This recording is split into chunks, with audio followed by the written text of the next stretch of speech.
Hello, എല്ലാവർക്കും നമസ്കാരം. ഇന്ന് നമുക്ക് ഒരു എയർ ഫ്രയറിൽ ഏത്തയ്ക്ക ബജി എങ്ങനെ ഉണ്ടാക്കാമെന്ന് നോക്കാം.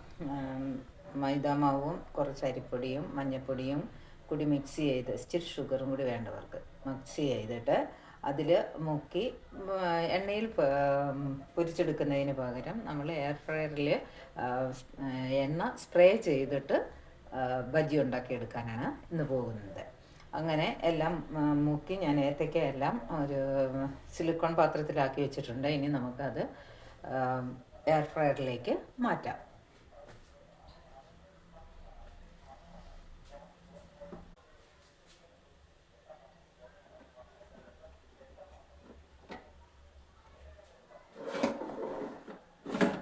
എയർ ഫ്രയർ ഓൺ ചെയ്തിട്ടുണ്ട്. ഇനി അത് നമുക്ക് 160 തന്നെയാണ് ഇരിക്കുക. 160 ഒരു 15 മിനിറ്റ് വെക്കാം നമുക്ക്. എന്നിട്ട് ഒരു 7 മിനിറ്റ് ആകുമ്പോഴത്തേക്കിന് നമുക്കതൊന്ന് തിരിച്ചു വെക്കാം. 7 മിനിറ്റ് ആയിട്ടുണ്ട്. ഇനി നമുക്കതൊന്ന് തുറന്ന് ഇച്ചിരി എണ്ണ സ്പ്രേ ചെയ്യാൻ പറ്റില്ല. എനിക്ക് ഇവിടെ തണുപ്പായ കാരണം വെളിച്ചെണ്ണ കൊണ്ട് സ്പ്രേ ചെയ്യാൻ പറ്റില്ല. ഞാൻ ബ്രഷിന് പെരട്ടുകയാണ് ചെയ്യുന്നത്.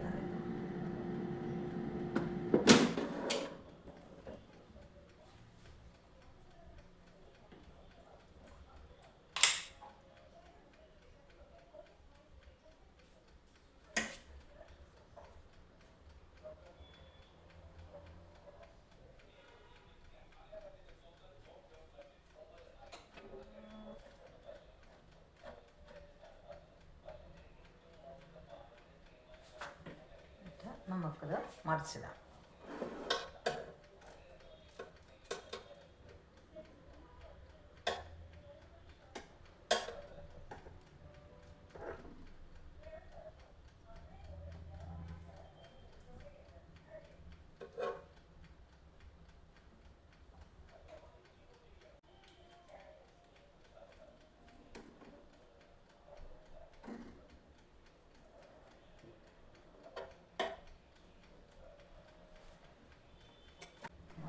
ഏത്തയ്ക്ക എല്ലാം മറിച്ചിട്ടിട്ടുണ്ട്. ഇനി ഒരു 7 മിനിറ്റും കൂടി നമുക്കിത് എയർ ഫ്രയറിൽ വെക്കാം.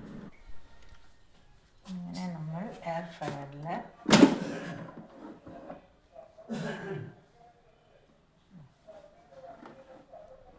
ഏത്തയ്ക്ക ബജി ഉണ്ടാക്കി കഴിഞ്ഞു. എണ്ണ വളരെ കുറച്ച് മതി. അതുകൊണ്ട് കൊളസ്ട്രോൾ ഉള്ളവർക്കും ഒക്കെ ഇത് കഴിക്കാവുന്നത്. പ്രഷറും കൊളസ്ട്രോളും ഉള്ളവർക്കൊക്കെ ഇത് കഴിക്കാവുന്നതാണ്. ഇതിന് ടേസ്റ്റിലും വലിയ വ്യത്യാസമില്ല. അപ്പോൾ okay, thank you for watching.